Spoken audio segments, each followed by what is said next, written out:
Step right up, folks. You're now entering It's a Circus, where parenting isn't always a show-stopping act, but it's certainly entertaining. I'm your host, Elsa, here to prove that no one really knows what they're doing, and that's perfectly fine. Let's have some real conversations, peel back the layers, and remind you that you're never alone in the madness.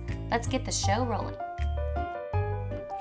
Oh my gosh, am I excited for this episode. This is with my friend Clara. I met her over a decade ago, right when I met my now husband. Their families are close family friends.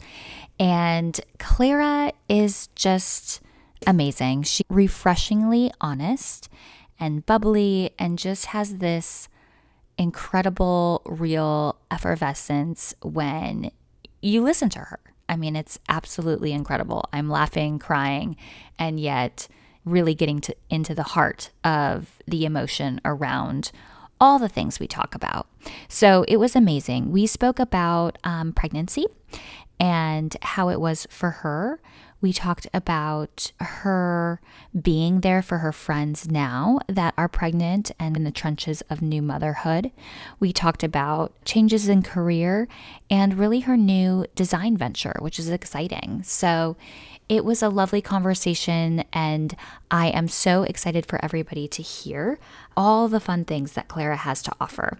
And here is her bio. Clara, the creative force behind Clara Loves Color, transitioned from a successful marketing career to pursue her passion for interior design. Clara believes that everyone has a design budget and focuses the majority of her work on accessible and affordable design. This unique background gives her a distinct advantage. She not only creates beautiful spaces, but also understands how these spaces need to function for different lifestyles and what stories they need to tell.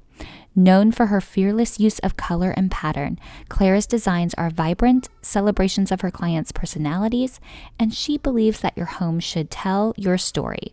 She excels in translating personal narratives into cohesive, joy-filled interiors.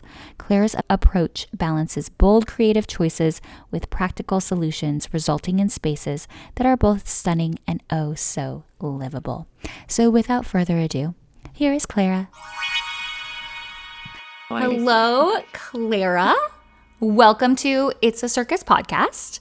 I want to kick off with my question always, which is give us your mamahood stats. How long have you been a mom for? Who are you a mom of?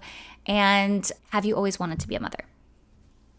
Yes. Okay. So I am a mom to one kiddo named Quinn.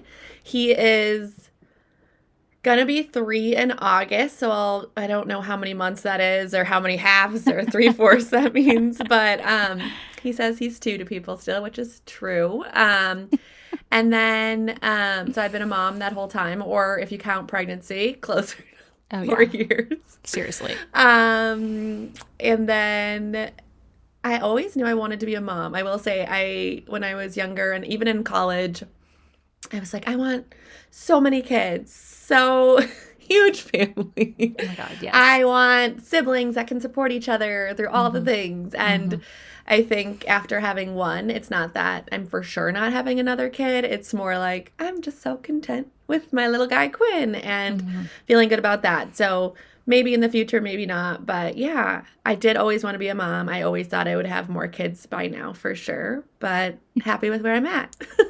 That's good. And I know the first one you're like, whoa. And yes. So yeah, reality versus what we envision as a kid, because I feel like it's so glamorized. And then, I mean, please, we're playing house like all childhood long. Like, why would we not want to be a mom and have 1,000 kids if that's like the only thing we're playing with the whole time, which is very much me. So yes. Okay. So little Quinny. So tell me about, you've always wanted to be a mother, but tell me about Quinny. Did you guys plan for him? Did you, okay, so plan for him. Was it easy to get pregnant? And then how was pregnancy for you? Yeah, so we planned for him. This is actually funny. So one of my best friends, Taylor is her name. We had a pregnancy pact. Oh my God, yes. It was 5 years in the making, and we really stuck to it. She did start a month early, which was amazing because she was like, by the way, I started a month early and I'm pregnant, so get going. Oh my And God. then I tried the next month and was lucky enough to get pregnant. And I was in Mexico with my husband's family, and I called her like, it worked. We're doing it. We're only, 4 weeks apart or whatever. So that was really fun. But definitely wanted to have a friend who's more like a sister going through it with me. And like, obviously through it all, we've gotten so much closer. I felt lucky to just get pregnant right away. Taking her advice, I did a lot of tracking of my body, of the fluids, Yes. what was happening, and that worked well for me. So we did a presentation night for some of my friends, and I think my presentation topic like a couple years ago was like understanding your lady fluids. Because it's so important to understand those to get pregnant in my case, and it's helped a lot of people. And so I feel like a little bit of an expert in that area. So whenever someone's confiding in me that they're struggling, I'm like, have you done some research down yonder? Seen what's going on? Because that's a big tell. Oh my God, I need this presentation in my life. And that literally is incredible. So you're hearing it now. If you need some tips, go to Clara. She's all about the liquids.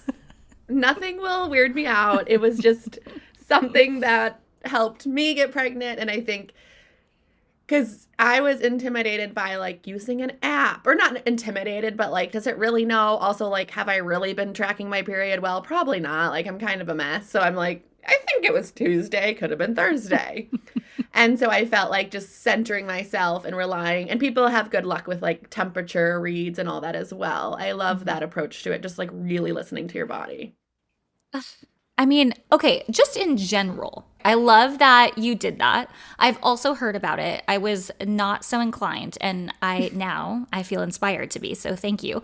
But why don't we know this? Why doesn't like high school person, I know, like that would be so helpful to people. So again, right, like even high school being like, oh, if it looks like lube down there, don't have sex. You will get pregnant. Yes. Babes, like just do a quick little thing. And if it's like clear, do not have sex. Because it's not going to end well for you, lovey. Or do if you want to be a super young mom. Because so many people I know are young moms and are crushing it. But for me, yeah, I think it's kind of a good way to go about it. I'm forgetting some of your other questions about Quinny and... So yeah, I got pregnant easy. Pregnancy Pact, amazing. Lucky for us, like we both, that's amazing. Carried a similar amount of time. We had I had a bump in the road. I don't remember. I won't speak to any of her bumps in the road if she had any. I don't think she did, but we kind of were in it together because there was a fear that like, what if I miscarry, or what if one of my baby has an issue or your baby has an issue? Like that was definitely something I thought about. Like, but in the end, it still would have been so great to have a best friend there with you to go through it. So either way, it was fun to kind of weather the storm of pregnancy. Maybe that's a bad way to call pregnancy, but I felt like it was a storm for me. Okay, tell me about the storm. Because I think, so first off, how did you think you were going to be pregnant? And then how did pregnancy go? Because I thought I was going to be like Beyonce with a big, beautiful bump and like hair and flowers and just like... Yeah. But then also a little Rihanna where like your bump is like on display at all times. So I saw that, was hoping for that, wanted to execute that life, but internally that was nowhere near my experience. Yeah, for sure. And I do have to say, you were so great to me during my pregnancy. Like you checked in on me so many times.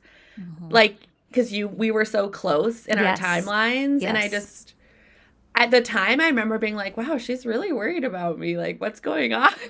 And then on the, like, in the best way, but in the other side, you're like, oh, she's seen. Right?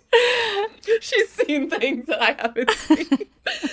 But you were like such a constant, like so checking in on me. But I really noticed it because with my one friend, I mean, I had people I knew who had babies before me, but no one I was that close with. And Taylor and I were obviously experiencing everything at the same time-ish within like weeks of difference. So it's not like one of us could be like, get ready, you're about to get rocked. Yeah. Or it's going to feel very isolating. So I appreciated you reaching out. But for me, pregnancy was not great. I think that's one of the reasons I haven't tried again to get pregnant. I can't imagine feeling how I felt with Quinn and trying to be present with him, and trying to like do everything else that I have going on in my life. So for me, it was a lot of vomiting, as I like to say, exorcism amounts, in a lot of public places, and spaces.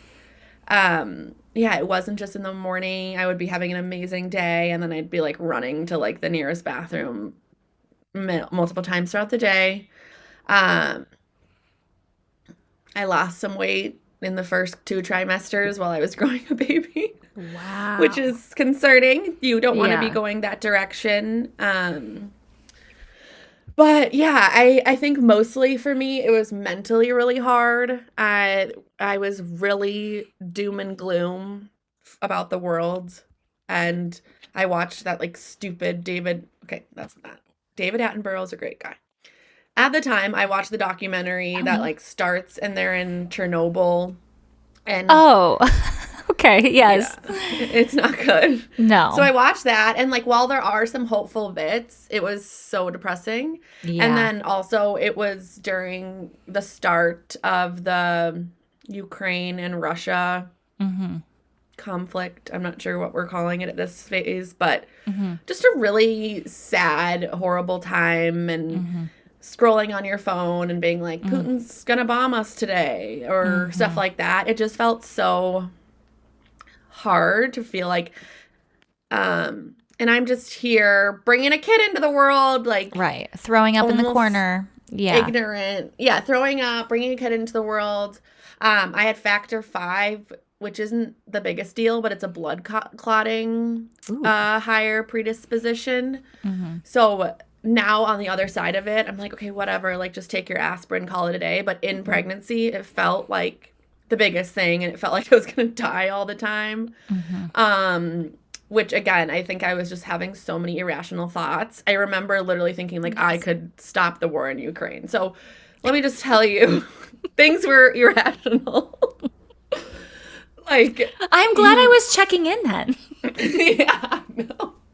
I was just very hyper fixated on that. And it's still going on, and it's so sad, but it feels like, am I just being selfish because I like want a Polly Pocket and I want a little cute baby? Like, does the world need another baby? Like, is it even smart to have a baby? A big motivator for me was also my parents, because I wanted to give them a grandbaby. Like, I wanted a baby, but I really wanted them to have a grandbaby. And Dalton and I had been married for 3 years.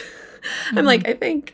And we were in a good spot, and it kind of just felt like the next step. And then the pregnancy pact, all the things. But exactly. To be candid, pregnancy, and I've been candid with close friends of mine, but like pregnancy was really hard for me. And it was mentally, I would consider myself like mentally unwell, like most of pregnancy, and then physically unwell too, but mentally kind of takes the cake, because when you're just feeling like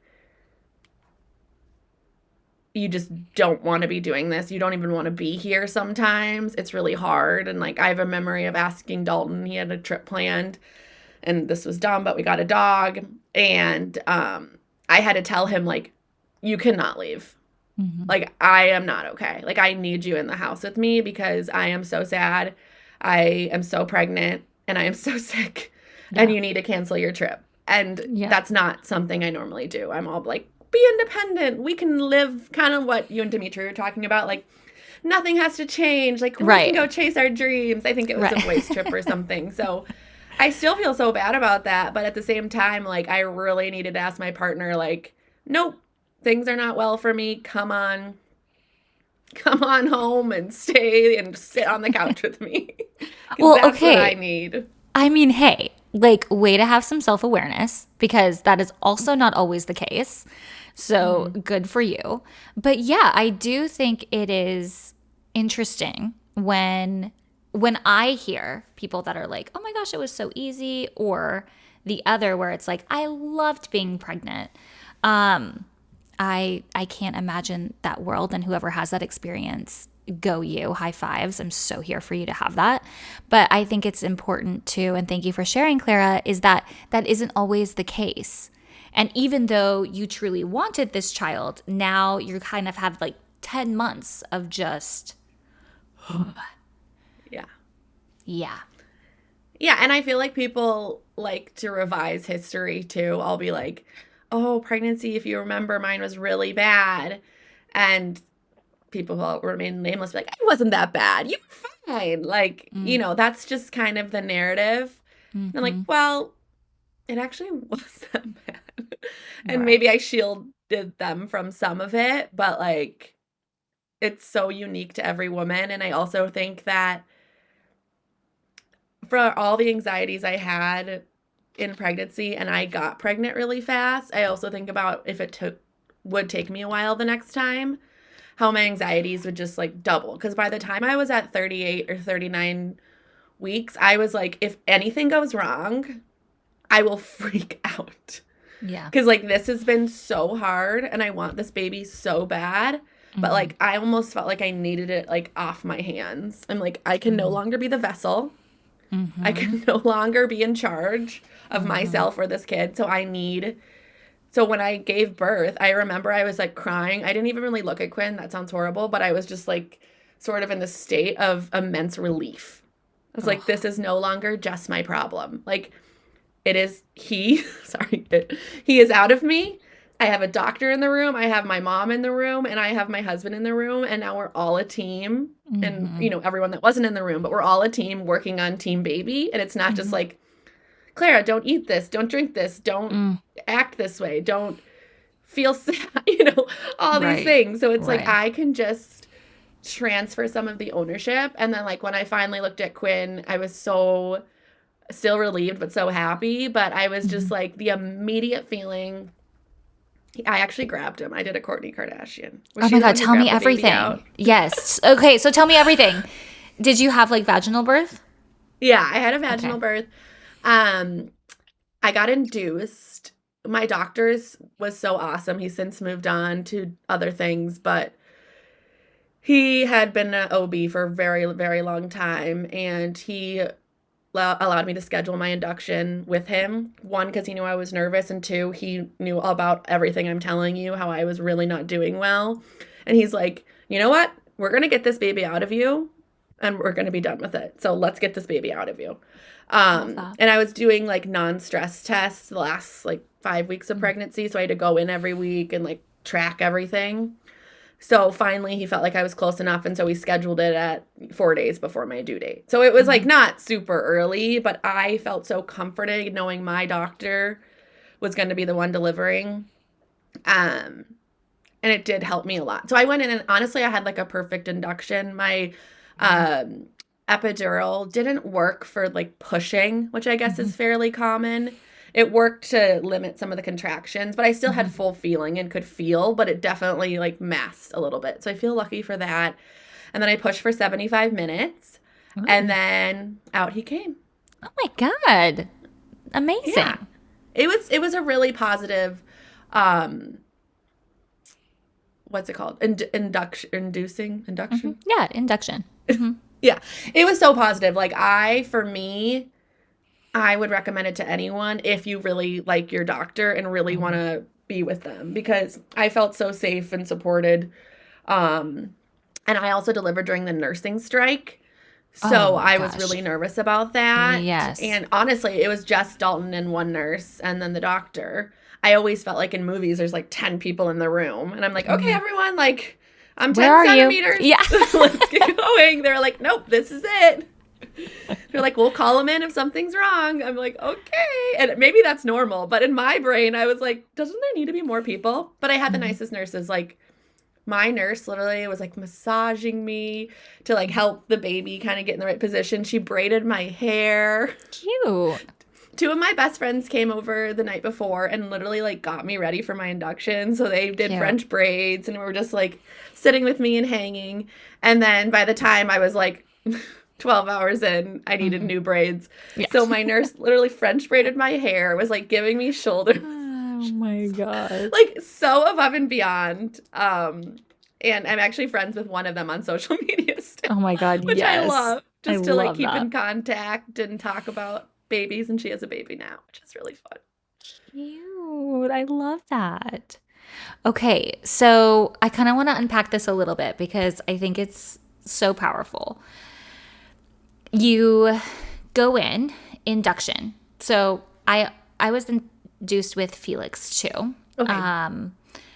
I think it was the same week as my due date, and then it had to be canceled because a gajillion babies were being born. Yeah, exactly. And so whatever, it ended up being like, I think a few days before the due date, but I also had a very positive induction experience or inducing experience.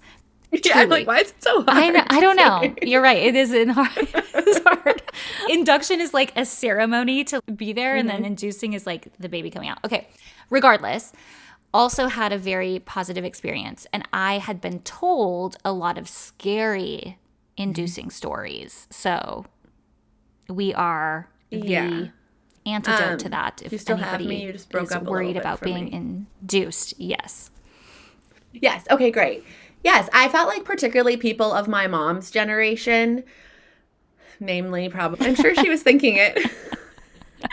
That whole friend group, though, I told my mom, and I love them dearly. They're like, just let the baby come when it's coming. You girls are always crazy, like blah, blah, blah, blah, blah. And I'm like, I can't explain to you that I need this to happen. No, totally. It's not up for debate. Like, I am getting induced. I am doing it. So that was part of it. And then I did counsel a couple of my friends after that, being like, your mom's going to push back. Your mother-in-law might push back. Mine did not. But like, my mother-in-law and mom did not push back on me, but maybe they were thinking it and just knew I was too fragile to bring it up. But friends and, you know, more tertiary people definitely did push back. And I think it's kind of like when you decide the name and you're telling people, you can't leave the door open. You just have to be like, yeah, no. Yep, his name is Quinn. Cool. I'm not looking for feedback. Right. And there was a lot of feedback though, and I remember it did get to me, but for me, I just feel like there's also a lot of research that says like a baby has no business being in there past a certain amount of time, and when they're fully cooked, there's, you know, heaven forbid something horrible could happen in the last couple of weeks. So it's like, why not just get them out? So that's where I lean, but I also know people that have carried like well past term and have been great with that and love that too. But I also would never yuck their yums, for a lack of a better word. Like, it's your body, it's your pregnancy. Every time for me, if I have another kid, I'm gonna be like, induce me. Like, loved it so much. And I loved taking out the need for like the movie water break moment. Like, that just stressed me out. And I liked being able to just arrive. I think what I love what you're saying is just, I think the decision making around your birth, right, Clara? No one else is having the child except for you. But I think it is very interesting because I experienced the same thing, and from all of my conversations, most people experience this, is there's a lot of opinions that start to filter in. And I think what you're saying is so powerful, is it's like, this is my body, my choice. I'm the only one living this. Everyone just needs to get on board or shut your mouth, because this is how this is happening. And I'm thinking about just the limited research that I did, and I relied on some experts to kind of lead the way in like creating a birth plan. But it's kind of like that moment is one of those first moments where you're like, oh, people have opinions about motherhood in a very interesting way. And sometimes I think that's like where it starts for people. Yeah. And one thing I'll say about that is I very quickly started filtering out, and this has nothing to do. We're away from my mom's friends, all that. Yeah, yeah. This is just to like other moms in my life or Mm-hmm. colleagues or people at the grocery store, whatever. I would get so much unsolicited feedback, even when Quinn was here, like, oh, your baby's feet are cold. It's like, okay, like, he's fine. He kicked his Mm-hmm. socks off 400 times. Like, I'm sorry you feel that his feet are cold, but like, he's fine. Mm-hmm. Mm-hmm. Um, I have also been like, if I do know their children and I'm not thrilled with how they turned out, Yeah. I've become really good. Not like they're bad, but I'm like, yeah, I don't want my kid to do that. Everything you say to me is kind of just out the window. Like, candidly, like, well, how'd that work out for you? Because, I mean, looking at the stats, it's not great. Um, so I think that's been empowering in a way. And if actually I do look at people that like I want to emulate and Mm-hmm. I want to raise my kids like they raise their kids in a modern day, the group is very small. Yeah. Very, very, very small. And so it Mm-hmm. almost makes it so easy to be like, okay, so if those 4 people have feedback for me, I'm open to it. Otherwise, I'm going to do me because you're doing it fine for you. But that's not how, you have to be like incredibly core inner circle for me to take feedback seriously. And maybe that's mean, but really it's also a way of just like protecting myself from feedback. Well, yeah. And then the other thing as you're talking is I'm like, who even gets to give you feedback? That shouldn't even be a Everyone, thing. Yeah. everyone, always. But for real, like, no, not okay, I know. man. Okay, Yeah. so you grab Quinny. You grab him from the doctor, or how do you bring him Yes, to your chest? so Dr. Chow is my doctor, the best ever. He's like, okay, Claire, it's time, and he just like put my hands on him and told me to pull him out, and You. that's what I did.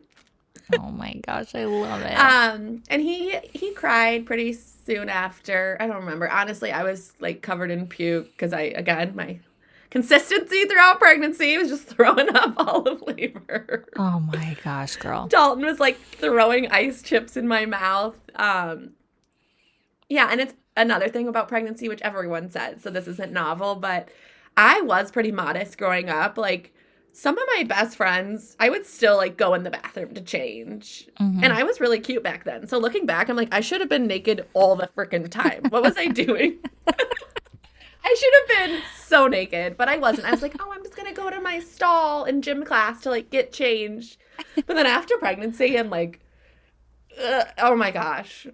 Like, it's just the great equalizer. Everyone's just naked in a room with an audience. It's Yeah, just exactly.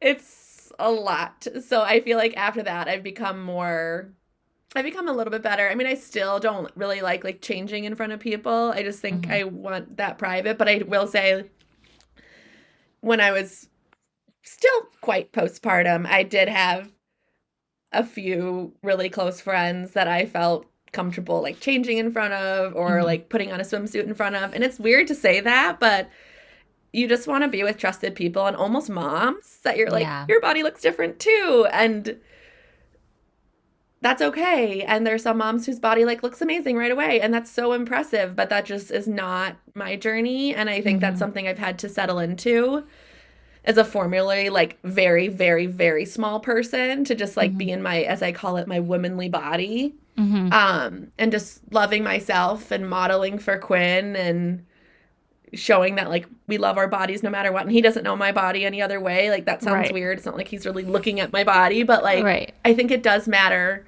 how you see yourself and how you talk to your friends I love and that. how you talk to your husband. Like even Dalton would be like, "Oh, like I need to lay off the candy." And I'm like, "No, you don't. You look amazing. You look great. I love you." 'Cause I don't want like any like negative body talk around Quinn at all about us. That's so positive and so good. So you hold on to Quinn and you have him here, but you're so relieved that you have ended That he's that no longer piece. there. Oh man. Yeah, I feel that. I feel that. I didn't know how to feel after Felix, but after Sebastian, I had that feeling of, well, and we knew that we were only going to do two as fast as possible, which we did. and that it was going to end after 2. And I will tell you, the last like month and like leading up to the birth, I was just like, I'm so happy I never have to do this again. I'm so happy I'm never going to do this again. I'm so happy I'm never going to do this again. And then when that healthy baby is out, you're just like, yes, we're over. Done, dusted. Did you, like, can they tie your tubes when you're giving birth? Or they can, and they asked both times, and I said no both times. Okay. But yeah. I'm like, I might do that if I do it again. Oh, they'll ask you. Or, I mean, I'm not sure. In Texas, they asked us. But they asked us, like, in the moment, which I think is, like, very interesting. It should be, like, decided prior. Right? You're like, oh, there's a lot going on right now. Like, I need to think about this. Yeah. So, yes, you totally could. You could request it. Just have it be part or of the Dalton process. can just get a... Was your mom in the room? Mm-hmm. Yeah, so she came, which was really fun. I mean, I was so nervous because, again, I felt like there was no one in the room and I was in so much pain for the last bit. So I called her at like 12:30 at night, in the morning, at night, whatever, in the middle of the night, 12:30. And I'm like, Mom, can you come? Or like Dalton called her. And she came to, so it was a bit of a haul for her. So yeah, she buzzed out there, got there, and then I delivered at 1:30. Oh. So yeah. Amazing. I loved having her there. My sister's pregnant. I hope I can say this on the podcast. My sister's pregnant. She's 20 weeks, and I'm hoping to be there for her birth. Oh, so good. That'll be fun. My mom will be there too. I don't know if like we'll be in the room, either of us, but we'll be like there. So we'll like be in Switzerland, ready to rock, ready to help her. If she wants us in the room, great. If not, we'll be there 10 minutes after, whenever we're allowed in. So I'm just excited to like walk alongside her. And then my sister-in-law, Katie, is 37 and a half weeks right now, 38 weeks. Oh my gosh. And so, like any day.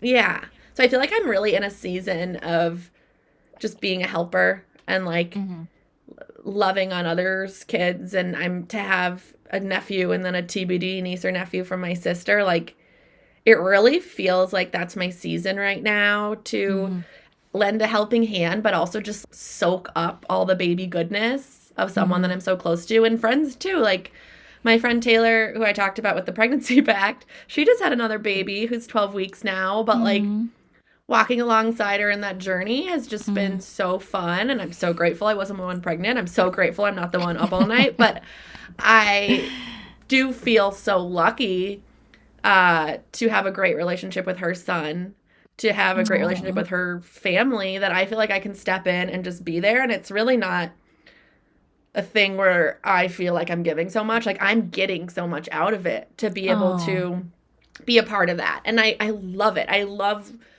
sitting in it with other people that I'm like really close to. I think that's what I'm, whether you're religious or not, and I kind of go in and out depending, but I'm definitely spiritual, and I feel like that's one of my gifts, and that's one of the things I'm supposed to be doing right now, and honestly, I'm just loving it.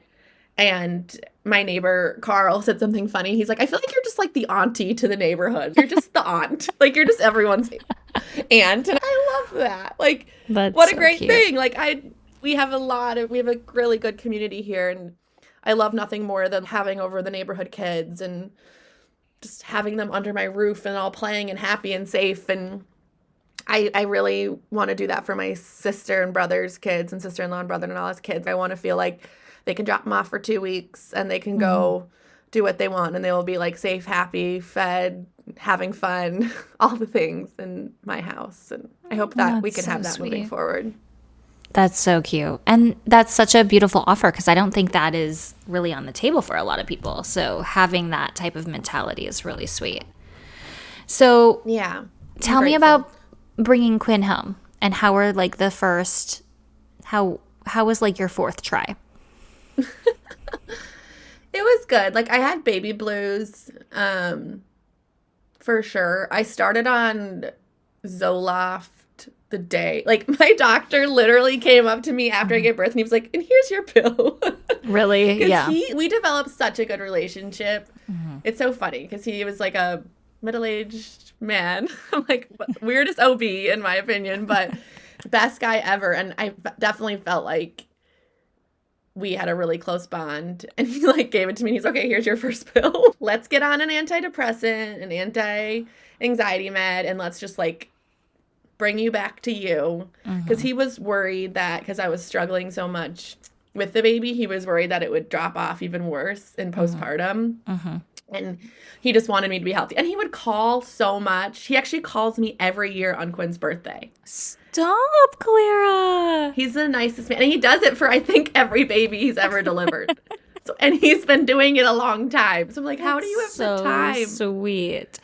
No, he's the best. So anyways, but I started on Zoloft right away. And it takes like a month to work. But I do think like even placebo effect, I was like, all right, I'm taking the meds.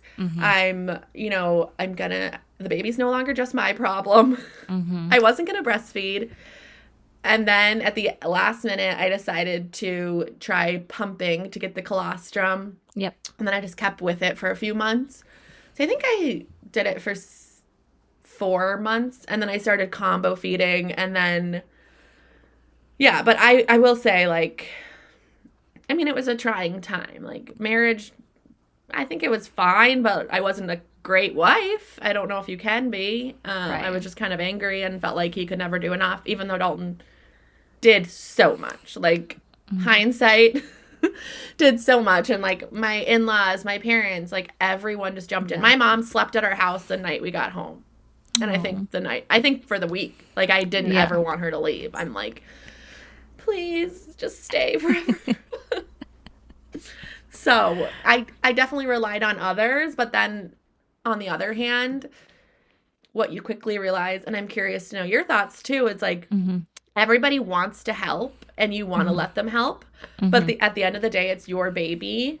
And it's still like the worrying still falls on you. Like even if they're physically taking care of your baby, every second of every minute of postpartum, you're thinking like, are they okay? Are they breathing? Like, I know they're safe, but like, do they need me? Are they not bonding with me? Like, there's no way to offload the mental toll. And I'm going to Chicago actually tomorrow morning to see one of my other good friends' babies and just spend some time with her and the baby. And I'm trying to be like, go shower, like, go do a massage. But until I lay eyes on her, I'm not sure if she's, like, in that mental state or if she's going to be hooking arms with me, just happy to have a friend.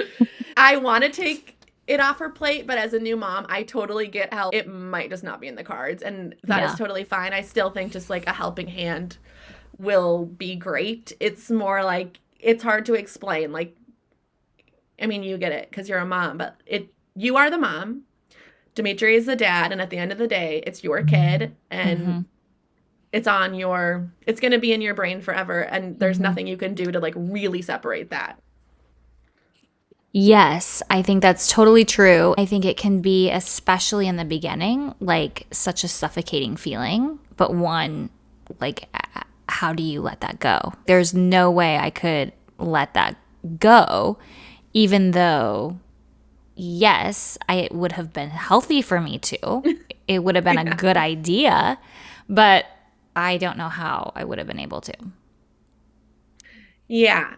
And it's something that even you, like when you reached out, like, I'm here, like, it's going to be a lot type thing. Part of it's warning people, but part of it's they just need to experience and you just need to show up for them when they're experiencing it. Because there's really nothing you could say. I mean, and I've tried to warn, and maybe I've scared some people, but I've really tried to warn, but not to the point where it's like, you're going to have my experience. It's so different for everyone. And it is, you do feel like you're in like a super mom club after you get through the first few months or year. You're like, okay, whew. I like see a mom at the grocery store and I feel it's like when people ride Jeeps and they do the thumbs up to each other. Yeah. We've seen some shit. We have seen some shit. And here we are at Cub Foods getting our groceries. Like, we made it to the other side. So I think that is a bonding moment between moms, which is nice. And it's a good commonality to have with people. On that note, another probably controversial thing, but I always tell my friends this. Love it. When they're going in to give birth, I'm like, think of the meanest girl you know. Think of her. And if she has kids, Like, that girl pushed out a baby. You're good. Like, you got it. Like, she sucks. Like, she can do it. You can do it. So many people have told me that legit helped me because I was like, that, she did it. I can do it. I can power through. She has 4 kids. No. So I think, and it's kind of like the Anna Delvey documentary when, did you watch that? Or the, yes, of course. Reenactment. Yes. I don't know what it's called, where people have babies every day. Like, you're not special. I disagree, but there's something to that sentiment to be like, this is natural. It's been happening. Go in there, rock it out. Like, you will see, in best case scenario, everything will be fine and you'll see the other side of it. And that kind of helps me just like normalizing a little bit. Yeah. Yeah, I think it's true. And it is like one of those things, because I do think that, depending on birth in general, what kind of birth story you have, for me, being pregnant was all about the birth. But the birth is like such a little small moment to what is actually ahead of you.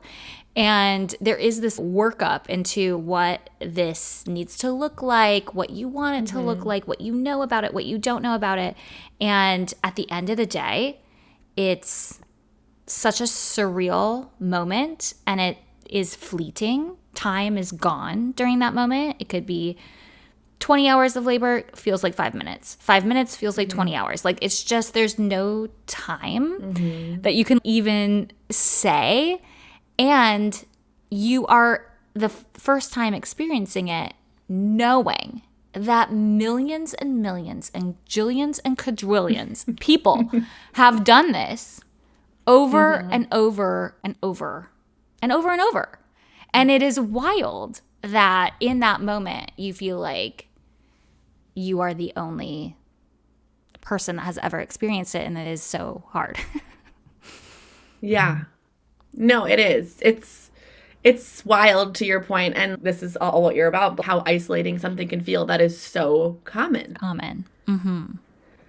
So yeah, common. I think just like showing up like unabashedly, and that would be my advice to people. If you have someone, whether you're a mom or not, and your friend is pregnant, gonna have a baby, postpartum, just like show up, even if they're not texting you back, even if it's not about you, it's not that they don't love you. Drop a meal, drop some flowers, ask them if you can come over, hold their baby while they take a shower.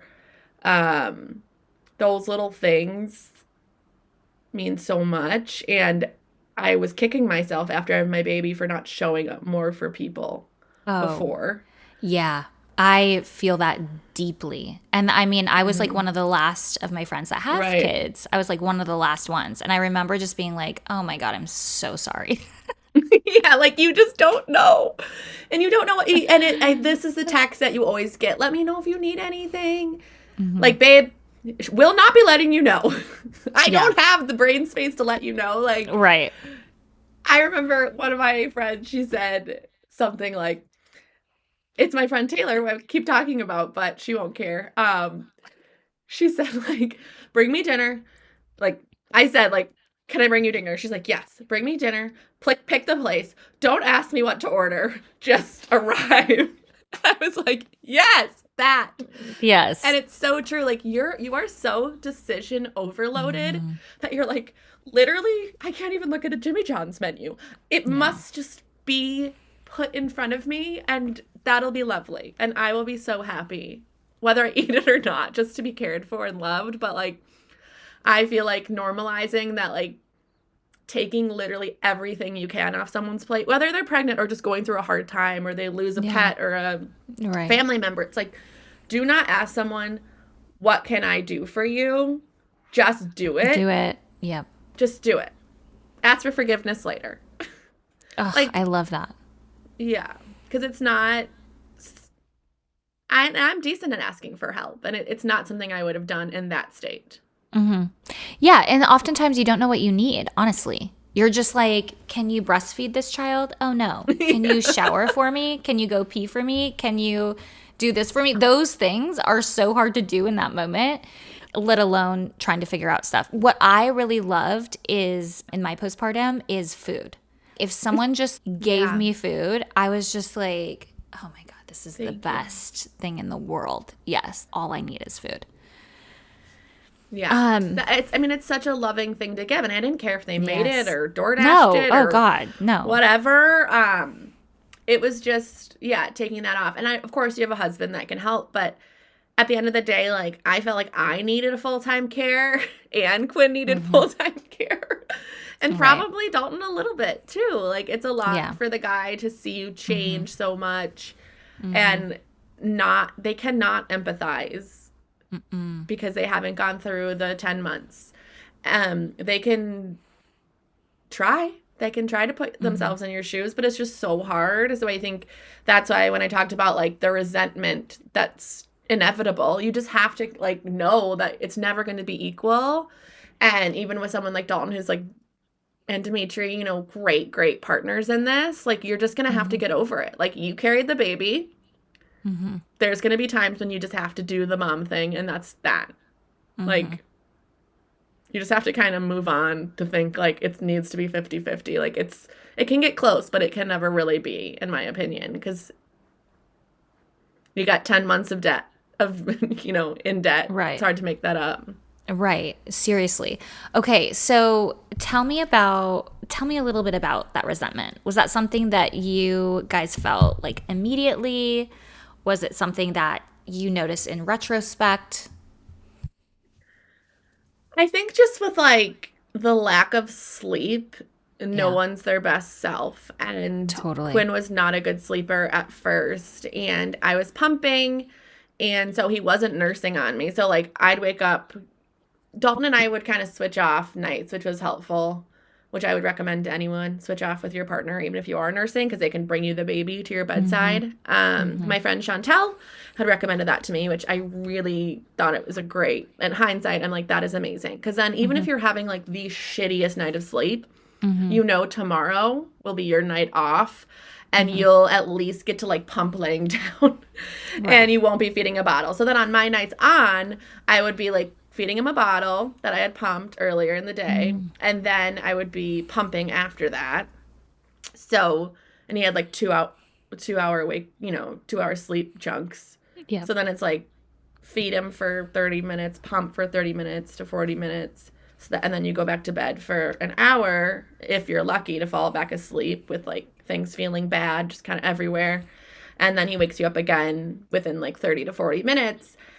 And I think in those times I was like, not like I want you to suffer, but, like, I'm suffering so much here. And, like, you get your nights off. Like, when your nights are off, your nights are fully off. My nights off, I'm still pumping. And I think that's why if I had another kid, like, I would probably breastfeed or, like, I'd probably try breastfeeding on the boob, or I would pump for, like, 8 months.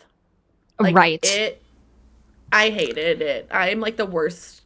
Like, the Pediatric Association of America or whatever the hell it's called, like, hates me because I, like, tell so many people not to breastfeed. I'm like, you know what? Just don't do it. They'll be fine. You know what's interesting is honestly, this is probably, like, the 20th episode I've recorded.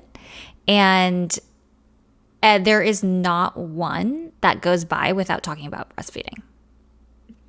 It's just, I seriously, like, my friend Bridget, I showed up to her house with my baby because I could just tell she was unwell, like, love her. I could just tell. I was like, I know it. Like, I can hear it in your voice. So I showed up.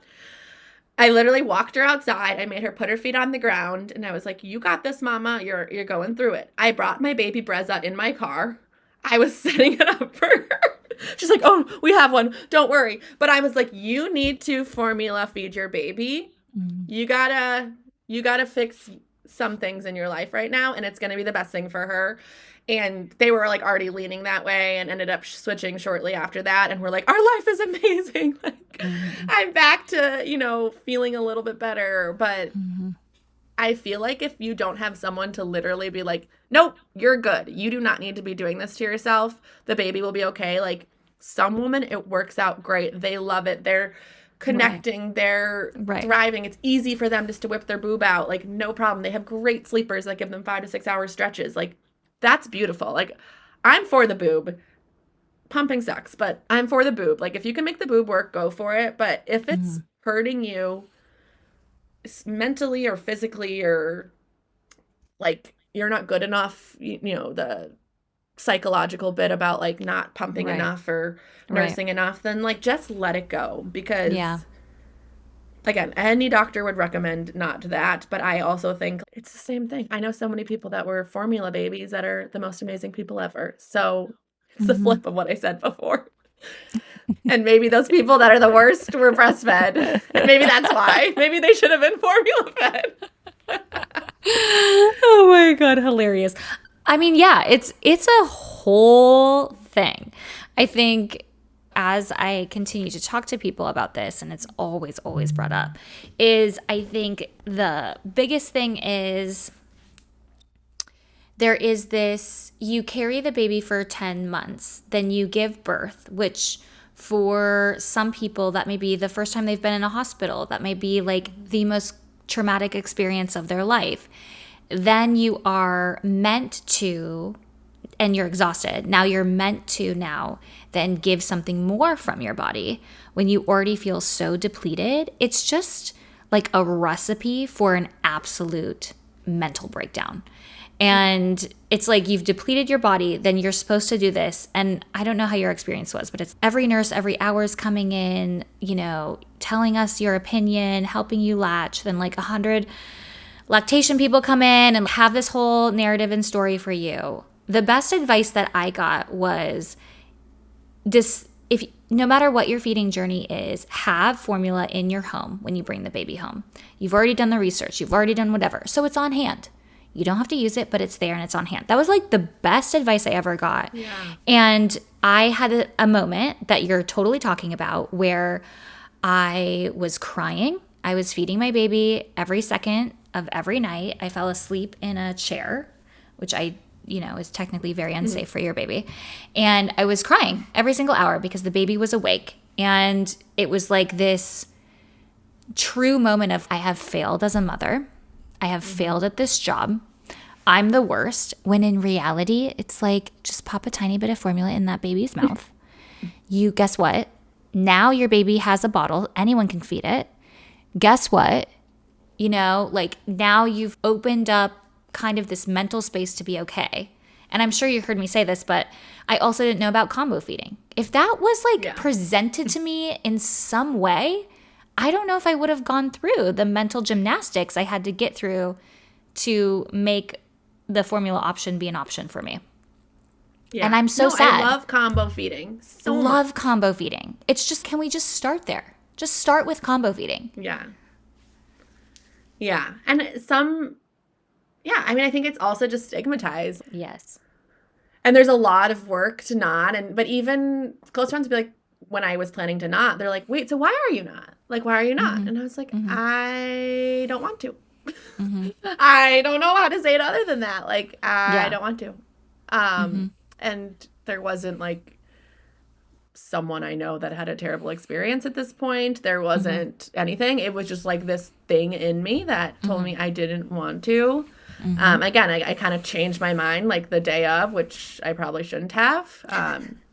But I do think I felt a lot of pressure from yes, of people course. in the room. Of course, it's not even a question. It's just not a question. It's just breastfeed, you're doing it. And I felt overwhelmed, and I felt already mom guilt just took over in that moment. And even I remember friends, good friends, after I thought you weren't, why are you? And I'm like, I don't know.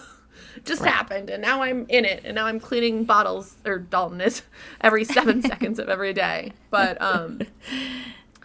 yeah, that was one thing, speaking of to husbands or partners, he kind of took the advice without getting it of, don't ask, how can I help? I felt like he really jumped into being I'm just going to clean everything. I am a cleaning sterilization station. Right. He's going to change every diaper. Yes. He was very good at just taking on things without asking. And that was really appreciated, because those little things, adding those to my list, and I would change diapers here and there, but adding those things to my list are a lot. And I don't think I ever cleaned a bottle my entire year of bottle feeding. Seriously. That's amazing. And I'm happy with that. Right. Yeah, exactly. Okay. So when you think about, okay, so you did all of that and now you're on mat leave. How was that transition back into work? And one, I want to talk about that, but then I also want to talk about your care journey that you provided for Quinn. Okay. Yeah, so the transition, I'm lucky enough. I'm at a place in Minneapolis called Carmichael Lynch, and they have a phased return policy, which is really nice. So you don't just go full back, which I'm sure a lot of people I've talked to have this now because it's more normal. But that was huge for me. I was excited to go back, I think, to have the adult interaction. A lot of people feel this way. Yep. I was still neurotic about certain things with Quinn and was nervous about daycare, but generally it was fine. I will say, like everyone, the sickness bit of daycare was just honestly too much for me to bear. I was so nervous leading up to it, and it was just as bad as I had painted. I mean, he got chicken pox, like the one person in America, I think, to get chicken pox still, or he was eligible for a vaccine. His whole class got chicken pox. I mean, he still has the scars. It was horrible. He got hand, foot, and mouth multiple times. I got it multiple times. COVID a bunch of times. Every flu strain you've heard of. Every cold, ear infections. I mean, I felt like at my wit's end. And then ultimately, we moved him to a nanny, which was obviously a fiscal decision and one that I did receive some support on, just to be completely transparent. But that's a debt I'm willing to take on. Right. Because it was honestly gut-wrenching I felt like I was throwing my kid to the dogs, and I think he has some immune response things that we're still trying to figure out. He had airway troubles, like we had to take him to the ER multiple times for breathing issues. Man. And it felt like with all of that data, and we have like a pulmonologist now, and like we're on a really good track, but especially with the airway stuff, I'm like, this is not, like, he needs one-on-one care so that if he is having trouble breathing, someone's on it, like, right away. And we have a kit and, like, a medical bag that we have everything in, and it just stays with him. And again, doctors think by, like, 5 or 7, this will not be a problem because his airways will expand enough and he'll be great. There's, like, a potential for asthma or something like that, but all of that led us to getting a nanny, and I'm so grateful that I was lucky enough to be able to get a nanny.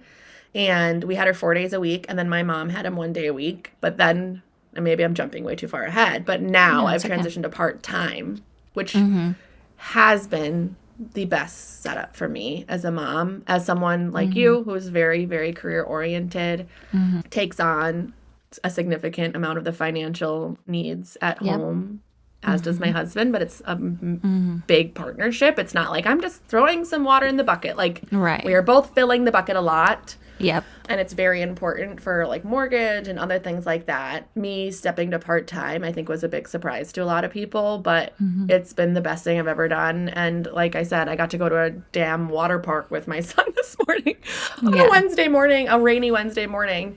And then tomorrow, if I wasn't on PTO going to Chicago, I would be back at work, just back at my desk. So it's been working 24 hours a week has really been life-changing, and I don't know if I'll ever be able to go back with him in child rearing years to something full-time. Yeah. So talk about that, because I think I'm sure I told you this, but my like hardest part of postpartum, which is ridiculous when I say this out loud. It really is. It like actually kills me. My hardest part of postpartum was making a career change. And one, because I really identified with my career. And 2, because I worried like what other people would think. And then 3, also judgment that came down from random places outside of myself, which I was a little appalled at, but it happened. So that was so difficult and haunted me for a very, very long time in a very unfair way. How was that for you? Was it similar or was like not nearly as dramatic? But like, how was that for you?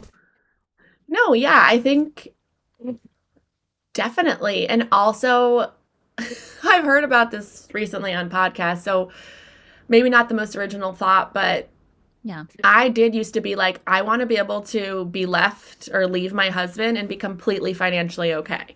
I need to make sure that like I'm doing everything in my power to be independent, like be my own person. And ultimately, like at the end of the day, now I'm definitely more reliant on Dalton with me going part-time. I'm on his benefits. Like I want him to stay in a steady job. I Right. am using him as more of a crutch. And I think I never envisioned myself as a woman that would do that. I always wanted to be able to like I could live on my own. I don't need you. It's like, I do need you. I do like you. And I'm glad we're a partnership. But I think breaking out of the mold of like strong, independent woman is hard to like lay your cards down and be like, for what? Like, I want to be with my kiddo and I want to be there on a sick day and not have to tell a million fucking people that my kid is sick again. I just want to. It happens a lot on Wednesdays. It's great. He wakes up with a fever. I'm like, come on, just cuddle all day. It's my off day. It's all Fridays. Like, it's such a beautiful thing. And I remember other woman being like preachy. And I was like, well, it must be nice. Like, I have to work. But it's like, at the end of the day, everything is a decision. Everything's a give and take. I basically cut my salary in half to go part-time. And I had to make changes. Our mortgage didn't change. I mean, little things like cutting subscriptions, not eating out as much, not buying a sweater just because I liked it. Like, that seems so first world problems. But I do think if more people looked in the mirror and said, like, what could I actually cut out so that I could potentially go part-time or spend more time with my kids before they get to elementary school? Like, it doesn't have to be this career-ending thing. I think people would just be a lot happier because I don't feel like I need to spend my weekends now being the perfect mom.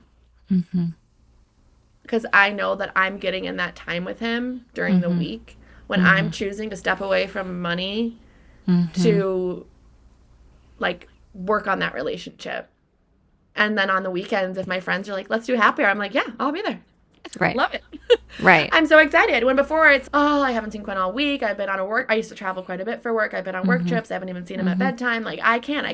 Then you're a bad friend. You're a bad mom. You're probably a bad wife. You know, all the things. And I felt like for me, 10 out of 10 times going part-time has been the best decision. And I also and they know this, like, I put so much less of my value in work. And I think that's good. Yeah. And I never thought that would happen. Yeah. Yeah. I love what you're saying for lots of reasons. One of the things that I think is so interesting that you're articulating so well is this idea about my worth is if I'm independent, yet I have a child. And when you have a child and you have a relationship, that is also equally as important, if not more. And you're right. It's like, are you going to hold on to this idea of I need to be this certain way because it's what I've always been told to be, or always what I shot for, or always what I was striving for, when in reality, in this moment, in this season, this is like the best decision for our family, I think is such a beautiful thing to say. So thank you for saying that. And thank you for saying it as you did, because I've had a lot of conversations around this, but nothing has been like so crystal clear as that. It's like, what are you truly holding on to? And I think when little one comes and you are somebody that is ambitious and you are somebody that has goals and dreams, it's okay to take a beat. It's okay to take a pause. It's okay to say, let's relook at this a little differently. Maybe, maybe not. That's going to come back for me. Maybe it's going to look different. Maybe it's going to look exactly the same. I don't know. But I think these choices that are in front of us, and if we make them from a place of, oh, this is actually sincerely what needs to happen in our lives for our family, there's nothing wrong with that. And the judgment that comes for making those decisions is wild to me. And then kind Yeah. of this like self-realization to unwrap yourself from that and pull yourself away from that, I think is such an interesting process to go through. Yeah. It's just so interesting. I mean, I feel like every year I could say this. So like if you could, I think this is one of the questions you'd asked before the interview, but like if you could tell yourself one thing before, your future self one thing, well, that Yeah, changes for me every 6 months. Like I'm, I right. guess, just like a loose cannon because I keep being like so sure of my conviction, and then I'm like, oh my god, I can't believe I did that 6 months ago. And particularly like even so, I've pivoted, as you are aware, into one of my side gigs a little bit, which is gonna hopefully enable me to be even more part-time, which is design, and even stuff with design. And I'm sure you had this in work too, like I'll put out a design or work with a client, and then 6 months later, I'll be like, well, I pick something a little differently. I would have done that a little differently, and I've only lived like 6 more months. And Right. I try to think about that in parenting too.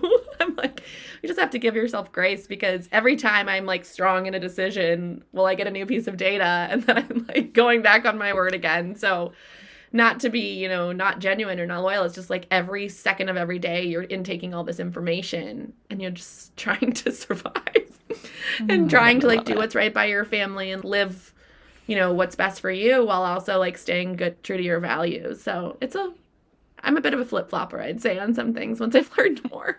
Oh my God, I love it. Well, hey, the more information you get, the more things change. And I also think right now in like our season of parenting, our kids are changing so fast. Mm-hmm. 6 months ago, our kid was a different kid. And now Yeah. our kid is something totally different and requires something completely different too. Mm-hmm. Yeah. I love They're it. so fun. Okay. Pretty So if you could sum up parenting in one word, what would it be? wonder. And I mean like a state of wonder. Cute. I love that. Yeah. So sweet. Okay, what is the one parenting myth you would wish away? That your marriage will never be as strong as it was before kids. Ooh, okay, tell me Uh, more about that.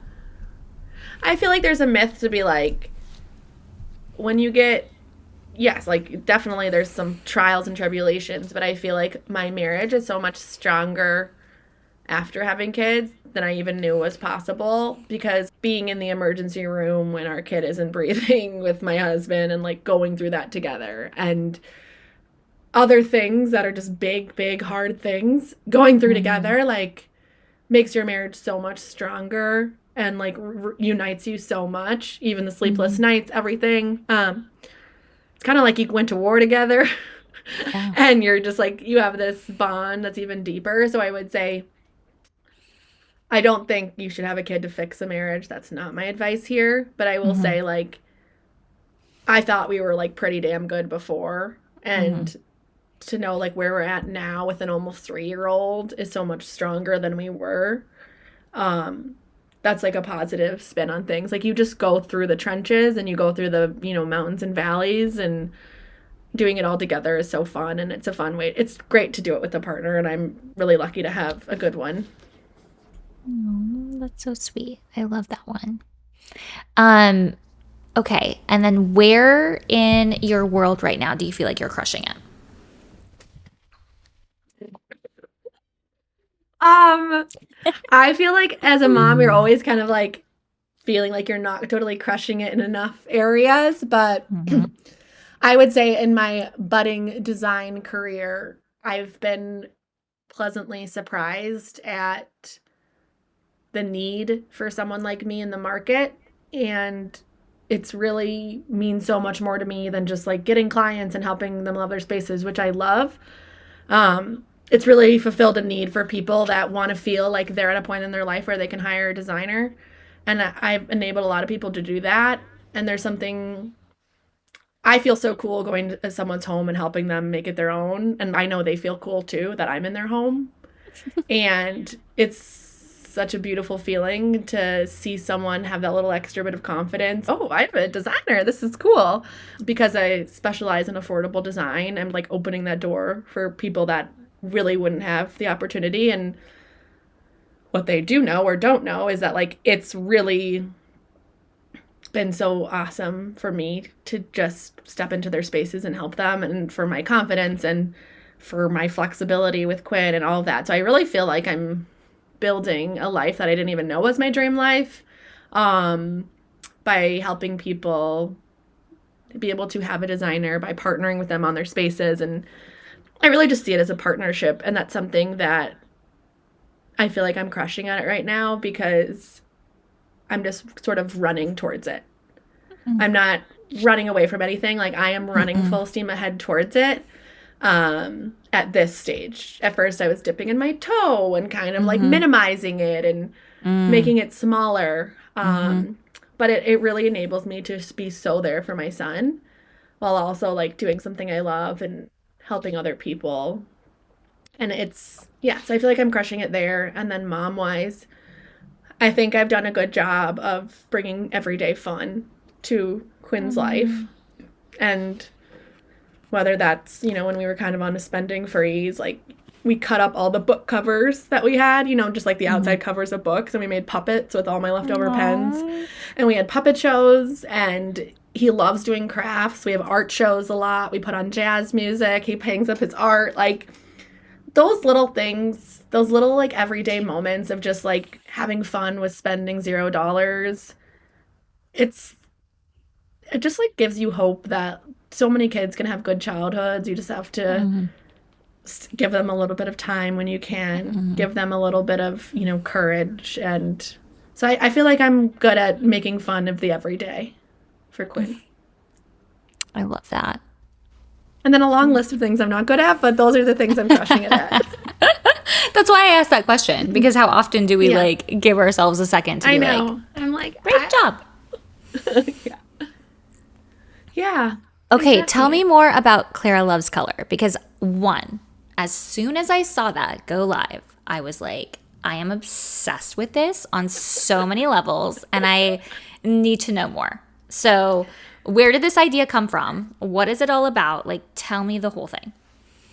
Yeah, so we moved into this house I'm in right now, and I was feeling like things were going really good career-wise for Dalton and I. We bought a house we could afford, like did not stretch our budget. We just bought a mortgage that we'd be really comfortable in, and I was super busy I hadn't gone part-time at this time, but I was just momming, working, traveling a lot for work and fun. And I just wanted an expert's opinion on our house, because I think designers are awesome. Yeah, love that. And I know I'm very creative, and I think everyone's creative, but I know I have a creative eye for homes and what feels good to me, but I just really wanted to welcome someone else in. So I reached out to a few people, and everyone was lovely. Like, no one was mean or anything. But it was quickly apparent, like reading through the lines or directly reading a line, that like my budget was not something, well, I felt like it was a lot of disposable income. It actually wasn't. And it wasn't something that I could work with a designer on in a meaningful way. Like, there were certainly hourly offerings, but it wouldn't really get me what I wanted. And so I just did a like mini little TED talk on this, so it's kind of funny, but the subtext is like, I didn't have enough time to design my own house. I was hiring a designer, but I got so kind of, I almost felt shame in the process. Like, and I said this in my talk, that I thought I deserved like a medal in life. Like, I have a kid, I have a great marriage, I bought the house, like I'm doing really well in my career. I can have a designer. Like, I deserve a medal. Like, I'm crushing life. Like, my grandparents, like Quinn has 4 great grandparents. He's the first grandbaby. Like, let's do it. And it's kind of to be like stopped in your track. Like, whoa. You're not like elite. Like, you're fine. Like, you get like the bronze. Like, you didn't get the gold. That's really how I felt. And it just sort of stopped me in my tracks. Like, oh, I'm not cool enough to have a designer, am I? And nor do I have the money. Nor like, and so I think I was even embarrassed because I told people like, yeah, I'm going to work with a designer. And I was like, just kidding. I'm not. And so I have a business degree. And so what I called this talk was finding the white space and adding color. Because it ultimately came from a white space in the market. Like, I'm not saying no one does what I do, but I really focus on affordable design. Yeah. And I will work with budgets that are $500, and I will work with budgets that are $5 million. Like I have both of those right now, and I'm so grateful for it. But I want to always I always want to have my affordable practice be very, very prevalent, and I want to keep my hourly rate reasonable. So I'm a pay-as-you-go gal. I'm $85 an hour. I'm a flat 85. That includes coming to you, designing, back and forth, whatever. I'm super transparent. Like, you're going to know when I'm billing you. If you're just asking me a question, I'm not going to bill that. Like, I'll have different type of project scopes for what they need and what their needs are. Sometimes I'll, and I ask them on the intake form, what do you want to pay me? What do you want to spend on stuff and other subcontractors? Like, that is the first question I ask. It's not like, pay me between X and X. It's like, what do you want to pay me? I am $85 an hour. Divide that, and I will tell you the output you'll get for that. So I might say, you'll get a mood board. You will get a mood board, and then I'll talk you through 4 different decisions. I'll say, with the 20-hour projects, I will buy everything for you with my trade discount. I'll send it to your house. I'll come out for a final style. I'll grab, I'm actually going to Austin in July for a final style. But that had more hours on it, so I was able to buy a plane ticket, do all my hours, and then I can go put everything together, make it perfect, cute, put all the furniture together, and it's a more full service than like, here are the links, run with it as you're able. I don't think I'm perfect at this, but I'm really working on knowing that I do not need their project to be done for my portfolio. I want them to finish their project when their budget is ready, when their heart is ready, when they feel good. So I will check in with my clients just to make sure that they feel loved and supported. But that's something that I feel like is different. It doesn't need to look exactly like me. As long as it feels like them, I'm good with that. And if I don't share it, it's not because I don't like it. I just forgot to take a picture. I'm kind of that's kind of how I roll. Shoot, I never got a before picture. That's fine. If you follow me on social, it's a little chaotic sometimes. But the point is, I'm just really helping people feel good in their spaces. Of course, I need to make money because I'm going to feed my family and pay my mortgage. But I wanted to come in at a rate that was much lower than the assistant level at a firm. Because I wanted people to feel like it was achievable. And I also wanted to know, I will go on Facebook Marketplace and find you a couch. Awesome. Get ready. I will thrift it. I will do this. I am willing to work with your budget. And I'm also willing to be realistic. Okay, well, with that, let's make this a 3-year plan. Let's conquer the floors first, the countertops next, and then we'll do the powder bath next. But, we can't do this all in 3,000, just to be completely transparent. So, having those real talks with people as well and not wasting their time or showing them something. I mean, the stories I get are insane. People will have someone come in, contractor or designer, and they'll get, a price that's hundreds of thousands over what they had said their budget was. Oh, totally. Yeah, I feel like that's part of the whole industry. It's just okay, here's your budget. Let me tell you all the things I can do with outside of that. Yeah. So anyways, I still love designers. I have good partnerships with a lot of them. It's nothing against them. It was just honestly this feeling that I had of not feeling good enough but feeling like I had kind of made it in life, for lack of better words, and wanting to turn that on its head and really use it as a way for, 1, me to do something I love, and 2, to really empower others to know that you are worthy of having a second opinion on something or partnering with someone to make your house feel like you. And it sounds deep, but much can change with even your current stuff. So you could buy nothing. You could just pay me to come over for 3 hours and we could play around with your couch and we could take down a window treatment that was there when you bought it and opening up the world. There are so many things you can do without even buying a $3,000 couch. It's just, I don't think people realize that. That's why I respect tradespeople so much. They can come over, tile your wall, and in one day, your house looks completely different. And it's so amazing that they're so skilled at that. So that's the other thing. I'm just constantly in awe of people that have a thing and that they're just really good at that thing. And I think that's so impressive. Oh that was God. A long answer to love Clara it. Loves Color. But that's where I'm at, and I'm having fun. I'm obsessed with it. And I love everything that you're saying and doing. I feel like this is going to be a TV show, and I feel like I am right at the beginning of seeing this all unfold. That's what it feels like to I me. feel like this is going to be a TV show too. No, that would be the funnest thing ever. A little HGTV spinoff. No, I'm kidding. But Don't kid, because that's do literally what I'm thinking. I love it. Yeah. It's interesting. It's been a big learning, but like I said, I just need to run towards this. I just need to run. I love. So that's what I'm working on.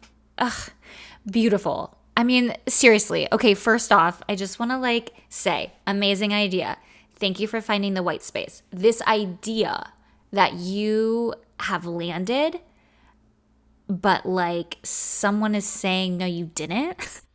It's just, I identify with that so deeply, and I love it because you're right. There's so many times in life where you're like, I got this. And then it's, wait, are you not a celebrity with a gajillion $1 million budget? You actually don't matter. And you're like, but wait a second, I did everything. So I'm amazing. Seriously, I'm living it. What are you talking about? That is so beautiful. And then Clara Loves Color. You're talking about color from a white space. Love that. But I love this, and I don't know if this is part of your story, but I love that you are using color. That's how I interpreted it. Oh, but you can utilize color into your space, which I find so beautiful too. Yeah, that's definitely it. And I've just always loved color, but for a lot of my clients, it'll be more minimalist. Yeah. And color for them can mean layering different textures on top of each other, even if not traditionally colorful colors. And that just adds so much character and richness, or adding a family photo in an important spot on their wall. That's black and white, but it can just add color to their space and feels more like them. I've worked on a lot of blank slates, and just to see, I do sometimes feel like I have an HGTV show in the best way, because just to see faces after a style, or to get that text or get the email, it's the best feeling ever. And let me just be very clear. Sometimes I do not knock it out of the park, and I've had tough conversations with clients on several occasions, but that's just part of the job. And I always will try my hardest to get it right, and to, again, partner with them to get to a place where we're both happy. But on those ones where it's a win, and that you're getting good feedback, and someone's feeling really good about their space, it's the best feeling ever, and probably self-serving, and that's why I do it. Let's be real. But it's been it's the best feeling. I know. I finally was like, wait, is this what people feel like when they like their job? Yeah. This is crazy. And I like my current, I like my 9 to 5, but feeling truly passionate about something. Yes. It's different. not, I'm not that passionate about marketing an item. It's just not something I'm that passionate about. Ugh, Clara, I love it. Beautiful. So, okay. How do we work with you if we want to? You can just reach out on Instagram at Clara Loves Color. I have started doing a lot of not in Minneapolis projects, which has been really fun. Still, even with my flight costs, and I typically can find someone to bum with in most major cities, or even a hotel, I'll still be a lot more affordable than other options. And it's so upfront with my hours. So you can just DM me. We'll see if I can help you. I send an intake form, like I said. We get things kicked off with an initial consult, and then I just pull what you want for you to have decisions. But ultimately, I just show you options, and you're making the final decision on your own home, and no timeline on any of my projects. It's just all about you, what your budget can have. I mean, your hard-earned money, no pressure ever. I'm here. I'm feeling really booked. I'm feeling really busy, and that's really a blessing too, because I don't feel like I have to be as out there about conquesting or trying to get new people. It's just kind of started rolling. Yeah. And I feel grateful for that, because there is a mental load of constantly needing business. Yeah. Where now I'm okay, I can just do my job, and business will come. Yes. And so I'm grateful for that. Yeah. I love that. I also love that vibe too, where it's let me be open. Here's my stuff. Now let me receive. And I think that's a power play. That's a power move to be in that spot. Yeah. Sure. And it took me a while to get here. Sometimes I had to be so cringe. Yep. And text people and be you said you wanted design help. Do you actually want design help? Was that just a Minnesotan thing where you just bullshit me? Because I'm here and I'm a small business owner, and I will follow up. And sometimes just people ghost me, and that's fine. But I'm kind of past that, so I feel lucky. Okay, random, totally personal question or selfish question. What is the design vibe? Is there a theme that's happening with your work? What's that? would say if I had to give it a vibe, I mean, obviously color where I can, playing with textures. I'd say transitional is probably where I sit. I mean, I can help people achieve whatever they want, but I really like old and new together. Love So that. I never want to come in and be like, get rid of everything you have. It's always like, let's do this piece. If there's an antique chair from your grandma, I want to make sure that's the star of the show. So I think more of like traditional things with newer things mixed together is probably my vibe. But ultimately, it changes so much. I mean, one of my biggest project right now is a Western project, and so I'm Cool. full in on Western land, and I Oh, am cool. drinking that Kool-Aid. Let me tell you, and it's so Yeah. fun. Like Western design is Yeah. so fun, and yes, there's color, and I'm doing stained glass windows, and I'm doing jewel tone concrete sinks, and I'm doing Native American inspired rugs and all this stuff. So like there's still color. The color would be the through line, but I'm also working on another project that's very minimalist. They don't want any bright colors. They want clean lines. I'm working on a mid-century modern project, 2 of them right now. Again, there'll be color in all of these. So I think, but I think the biggest thing is not ever feeling like someone has to start completely fresh. Like, let's work with what you have. And in times pushing back and being like, why are we getting rid of that? Like, I like that. Like, why don't you like that? Could we paint it? Could we put it in a different corner? Like, let's talk about what you already have and let's be reasonable with your budget. Because, like, at the end of the day, design does, like, new design, new home design, there is a price tag associated with it. And so not, like, making people feel like they don't have enough with what they already have. That is awesome. Yeah. Okay. I think we need a refresh over here down in Florida. I'd love it. Oh my God. Okay. My aesthetic for our downstairs, my goal is this like old Florida vibe. So like Cute. flamingos, like pink, like green, like jungle garden, like Key the West wood energy paneling. a little bit? Yes, like the wood paneling, all of that. I am dying for. That. And the other vibe, and I was so weirdly talking about this with literally another interview today, is there has been, I have always been gravitated to color, always.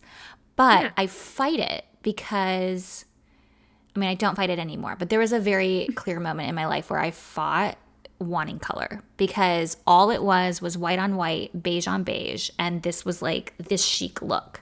And I couldn't do it. I couldn't do it. I wanted to, but I couldn't do it. And so right now with the, what do you call it? The maximal that's coming out versus Maximalism. like yes, Yeah. versus the minimalism, that is giving me so much life. Yeah, I love that. I have a coffee table book that's literally called Maximalism. It's by Sig. I think it's Bergman is his last name. He's a Brazilian designer. And one of the questions, I am a coffee table book reader, by the way. I will read coffee table books page, like front cover to back cover. So they're not safe. They're not aesthetic in front of me. I will read them. But one of mine, he gets interviewed and he says to his clients, like, what if I hate this wallpaper in a year? He goes, don't worry, we'll just change it. It's no big deal. Yeah. Like his clients are so wealthy and like have so much money. He's like, honestly, you hate it in 6 months for good. He says it differently, but it's so true with color too. Like you don't have to have the same color. Like even if you go flamingos and if in 3 years you're like, oh, instead I want to do palm leaves. Like that's fine. Let's do that. Let's change it. Save for it and change it. Right. I think people feel so stuck. If I paint this wall green, it's going to be green till the day I die. Maybe. And maybe that's okay, but also, like, you have free will. Like, it'll be okay. We can change it. Oh, my God. That's so incredible. I appreciate you having me so much. This was fun. Okay, right? It's so fun. It's the best. I want, like, I'm going to be cheering you on so Thanks, much. girl. Thank you so much. Obviously, I'm your biggest fan, and apparently I check in all the time. So, I guess that'll never die. Never die. Never. Like, I just will never forget. Like, you were so in the best way. Like, you were a constant. And, like, I could tell you were worried about me. And I loved it. Well, hey, man. It's a wild freaking time. That's all I have to say. Mm-hmm. Check in on your people, please. Yes, do. Okay, well, have a good day. Have the best day. Thank you so much, Clara. so You're so appreciate. welcome. It's so beautiful to see what you're doing, and I love it. Thanks for being an auntie to everyone in the neighborhood. Thanks for being that super amazing mom friend where you can let it all hang out. And thank you for bringing color to where we need it. It's amazing. It suits you. It is you. I love it. Thanks for listening to It's a Circus. If today's episode made you feel a little less alone, share it with a friend who might need it too. We are building something amazing at the Turner Brothers Circus, an entire space designed for parents to find connection, laughter, and support. I'd love for you to be a part of it. Remember, you're doing better than you think. Stay grounded, stay real, and embrace that beautiful mess. And as always, the show must go on. Until next time.